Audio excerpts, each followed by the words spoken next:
Bonjour à tous, shalom tout le monde. Aujourd'hui, je vais vous lire un texte que j'ai tiré d'une vidéo qui m'a beaucoup édifié, la vidéo du pasteur Priscilla. En anglais, c'est The Virtuous Woman et en français, c'est La femme de vertu. Donc, ce texte m'a beaucoup parlé parce que c'est très important pour nous les femmes et je me suis dit que tiens, je vais le traduire en français, donc je vais vous le lire. Pour permettre aux femmes qui ne parlent pas anglais de comprendre ce que c'est la femme de vertu. Si je pouvais le faire dans d'autres langues, je le ferais, mais malheureusement, je veux me limiter au français. Et pour moi, l'exemple de la femme de vertu que je peux prendre aujourd'hui, c'est ma mère. Je rends grâce à Dieu pour la maman qu'elle a toujours été, la femme forte en Dieu qu'elle a toujours été, parce que ma mère, c'est une femme qui m'a toujours mis dans le droit chemin, qui m'a toujours demandé de lire la parole de Dieu, de méditer la parole de Dieu, de toujours marcher avec Dieu.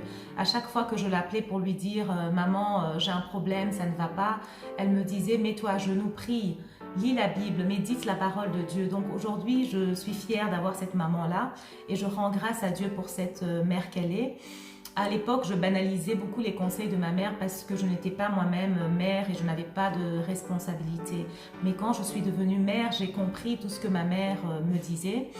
Et je rends vraiment grâce à Dieu et je dis merci à ma mère encore. Et aujourd'hui, en ayant accepté Jésus comme Seigneur et Sauveur, je suis très heureuse parce que j'ai changé. Au fait, comme on dit, ce n'est plus moi qui vis, c'est le Christ qui vit en moi. Donc je suis transformée, je suis une nouvelle personne et ce texte m'a beaucoup édifiée et ce texte m'a beaucoup instruit sur des points encore que je négligeais dans ma vie et je tenais à vous l'apporter pour que ça puisse vous instruire aussi et que vous puissiez savoir qu'est-ce que c'est une femme de vertu. Bon, je ne veux pas trop parler, je vais commencer la lecture pour pas trop traîner parce que je ne sais pas la capacité sur laquelle je pourrais partager cette vidéo. J'ai pas envie d'avoir un bug informatique. Je tiens vraiment à ce que ce message vous arrive. Donc je commence la lecture. Le pouvoir d'une femme vertueuse. Une femme divine et forte, sache qu'elle est forte en notre Seigneur. Sa force est en Dieu et je crois que c'est la raison pour laquelle la Bible dit dans Proverbes chapitre 31 au verset 17, dans la version Louis II, elle scinde et force ses bras. Ou alors, avec plein d'énergie, elle se met à l'œuvre dans la version du semeur. On peut lui faire confiance dans son foyer, en affaires, lui faire confiance pour être une guerrière dans la prière. Qui peut trouver une femme vertueuse? Maintenant, que faut-il pour être une femme vertueuse? Eh bien, pour être une femme de vertu, tu dois passer par quelque chose. Tu dois te bâtir une endurance pour rester ferme sous pression. Une belle robe ne fait pas de toi une femme de vertu. Ton mari ne fait pas de toi une femme de vertu. Le haut niveau que tu atteins dans ta carrière ne fait pas de toi une femme de vertu. Mais écoute cette description de ce qu'il faut réellement pour être une femme vertueuse. Ce qui te rend vertueuse est ce que tu es capable de supporter. Que vienne l'enfer ou les tempêtes, ta capacité à rester ferme, à ne jamais perdre la solidité du fondement de Christ sur lequel tu te tiens, tandis qu'ailleurs il y a des sables mouvants. Donc toi, tu as une capacité forte sur le roc, sur le Christ, tandis qu'ailleurs, c'est des tempêtes, des sables mouvants, mais toi, avec le Christ, tu restes forte. Voici donc la première chose. Une femme vertueuse tient ferme. Elle se tient sur le roc solide, qui est le Christ. En effet, les autres sols sont des sables mouvants. Car en fin de compte, Dieu ne laissera jamais tomber une femme de vertu. Mais quels sont les points pratiques concernant une femme vertueuse. Outre se tenir dans la foi, que dois-tu faire d'autre ou que dois-tu avoir? Sois une femme de parole. Ne succombe pas à n'importe quoi et à tout. Crois en une vie telle que lorsque tu parles, les gens à ton travail te remarqueront.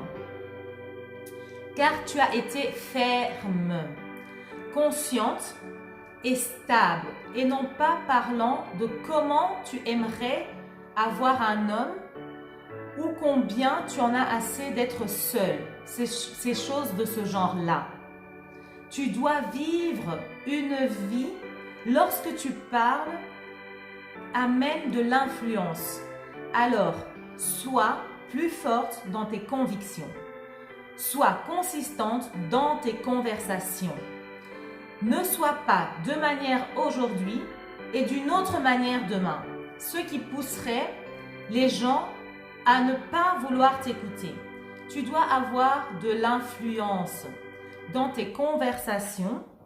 Alors utilise le cadeau, le don de Dieu tel que tes habilités afin d'être une femme d'influence.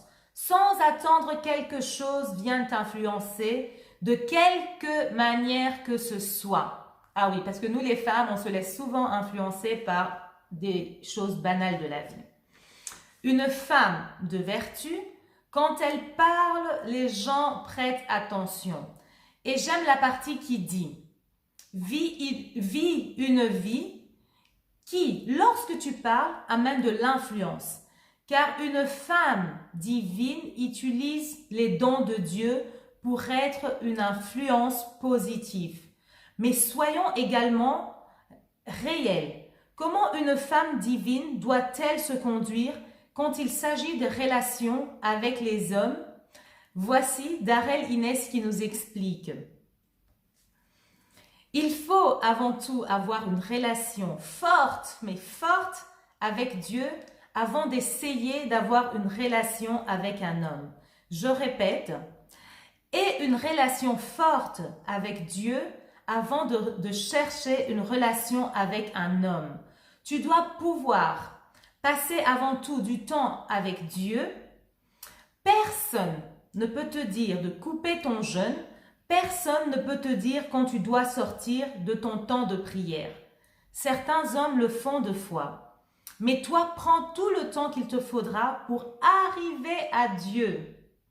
Sans aucune interruption d'une personne qui demandera de ton temps, de tes émotions et de ton affection. Prends le temps de devenir une adoratrice forte de Dieu et bâtir une relation avec lui. Dans Proverbes, le chapitre 3, au verset 10, pose une question très importante pour chaque homme. Qui peut trouver une femme vertueuse? Femme, ne sous-estimez jamais le rôle que Dieu a créé pour vous. Dieu lui-même, Dieu le Créateur, l'alpha et l'oméga, a dit qu'il n'était pas bon pour l'homme d'être seul. Donc, il a créé la femme et cela devrait mettre en évidence ta valeur aux yeux de Dieu. Cela devrait mettre en évidence ta valeur aux yeux de Dieu. La société a besoin d'une femme de vertu. Dans le foyer, dans l'église, dans les business, on a besoin de femmes divines. Mais écoute l'extrait concernant une femme vertueuse et son rôle s'agissant du foyer et du mariage. Femme, je veux être certain que vous sachiez le niveau d'influence que vous avez dans la vie de vos hommes, de vos maris. Il est impératif que vous connaissiez la magnitude de l'influence que vous avez sur votre conjoint. Oui, on a beaucoup d'influence sur nos conjoints, mais il faut savoir quelle influence, les bonnes influences et qui nous devons être pour nos époux. Dieu a tiré la femme de l'homme, mais il l'a fait avec une stratégie. Il l'a fait avec une stratégie. Elle n'a pas été créée à partir de sa tête. Elle elle n'est pas là pour le conduire. Elle n'a pas été créée à partir de ses pieds, car elle ne doit pas être piétinée. On ne doit pas lui manquer de respect. Mais quand Dieu a créé la femme, il a tiré une côte de son côté, ce qui indique qu'elle doit être à son côté. Donc, il a tiré une côte de son côté, ce qui indique qu'elle doit être à son côté. Une côte en hébreu se traduit par support courbé. Et la cage thoracique a pour fonction de supporter, de couvrir et de protéger les organes vitaux du corps. Les côtes donc couvrent le cœur, les poumons, tout ce qui donne la capacité de vivre et donc les composants les plus vitaux du corps de l'homme. Ce n'est donc pas par accident quand Dieu a créé la femme, il a créé à partir de la côte d'un homme. Ce n'est donc pas, c'était pour être le symbole de la position de la femme aux côtés de l'homme, afin qu'elle couvre les parties vitales de la vie de l'homme et être une aide à ses côtés dans cette vie. Donc, on comprend bien que la femme devait vraiment couvrir l'homme. Donc, la femme est de quelque part là pour protéger les parties vitaux de l'homme. Donc, la femme est là pour supporter, pour couvrir l'homme. Le prochain point parle de l'endroit où trouver une femme divine. Quel genre d'endroit valorise contrairement aux environnements négatifs qui vont la vider et lui soutirer des choses? Les femmes de Dieu doivent être des femmes de Dieu. Charmantes dans ton caractère, tu dois apprendre à passer du temps dans des endroits qui ne feront que te valoriser. Que te valoriser. Arrêtez de passer du temps dans des endroits avec de personnes qui ne te valorisent pas. Tu ne dois pas être ami avec des gens parce qu'ils sont populaires. Tu ne dois pas aller dans des endroits à la mode parce qu'ils sont populaires. Tu dois faire de toi la meilleure personne que tu puisses être. Alors, tu trouves des endroits et des personnes qui te valorisent, qui te soutirent des choses que tu n'en as pas besoin. Donc, des gens qui vont enlever de toi des choses que tu n'en as pas besoin. Tu ne traînes pas dans les bars car tout le monde le fait. Tu ne traînes pas dans les shoppings car tout le monde le fait. Va à l'école, obtiens un diplôme, rajoute à toi-même, fais partie de ceux qui te valorisent. Tu n'as besoin de personne pour te valoriser. Valorise-toi toi-même. Tu n'as besoin de personne pour te faire sentir ce que tu vaux. Fais que toi-même tu ne vailles quelque chose. Rassemble ce que tu peux de ton environnement et fais-le marcher à ton avantage. Tu es plus génial que ce que certaines personnes pourront te dire et même plus que ce que tu penses. Des fois, mais tu dois apprendre à trouver le meilleur où tu te trouves. Le meilleur de qui tu es et fais grandir cela. Fais-le vraiment grandir. Tu n'as pas besoin de quelqu'un pour t'encourager tout le temps. Oh non.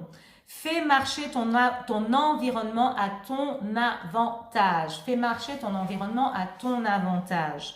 Alors, concernant ma carrière, mes ambitions, mes objectifs, comment cela se déroule par rapport à l'appel de Dieu dans ma vie? Sois orienté carrière et assure-toi que ton environnement et les gens qui sont dans ta vie te valorisent. Sois une adoratrice de Dieu. Tu dois avoir tes propres choses et que personne ne vient avec des choses pour essayer de t'impressionner. Alors, qu'est-ce que tout ce qu'ils ont à montrer est ton propre appartement, est ta propre voiture, achète tes propres vêtements pour que quand il arrive, sentant bon avec sa voiture et tout ce qu'il a, un beau costume, un bel appartement, tu ne seras pas époustouflé car tu pourras dire « j'ai moi-même aussi tout cela ». Je ne t'ai pas attendu que tu me fasses perdre la tête. Et je veux garder ma tête avec ou sans toi. Quand ton cœur est ouvert à la parole de Dieu, cela t'empêche de devenir vulnérable aux paroles vaines. Garde ton cœur ouvert à la parole de Dieu et tu ne seras plus vulnérable aux paroles insensées qu'on viendra murmurer à tes oreilles. Mais quand tu n'as pas la parole de Dieu, ton cœur, quelqu'un peut venir te dire n'importe quoi. Mais quand tu as la parole de Dieu avec toi, ce qu'on te dira devra être en accord avec la parole de Dieu. Tu ne seras pas vulnérable au charabia et la parole dans ton cœur et sois ouverte à ce que Dieu dit. Vis la parole, fais la parole la référence que doit atteindre tout ce qu'il y a dans ta vie. La parole te donne une référence, un fondement et une doctrine de vérité sur laquelle tu vas établir ta vie, mais si tu n'es pas dans la parole et ouverte à la parole, tu te trouveras en train de chuter ou influencé par des raisonnements séduits par les beaux discours. Donc, il est très important d'avoir la parole. Mais comme dit toujours ma mère, avoir la parole, c'est bien, mais il faut la méditer et la mettre en pratique. Donc, je pense également qu'être une femme divine n'est pas simplement de connaître la parole de Dieu, mais c'est également de la méditer. La parole de Dieu est vivante, active. Et il est nécessaire pour chaque femme qui désire grandir dans sa marche avec le Seigneur de méditer sur la parole. Et c'est également vital d'avoir la parole de Dieu dans ton cœur car elle va te guider quand tu devras prendre des décisions cruciales dans ta vie. Voilà, soyez bénis. J'ai fini avec cette lecture. J'espère que vous allez être édifiés, instruites comme je l'ai été et que je continue à me fortifier par la grâce de Dieu.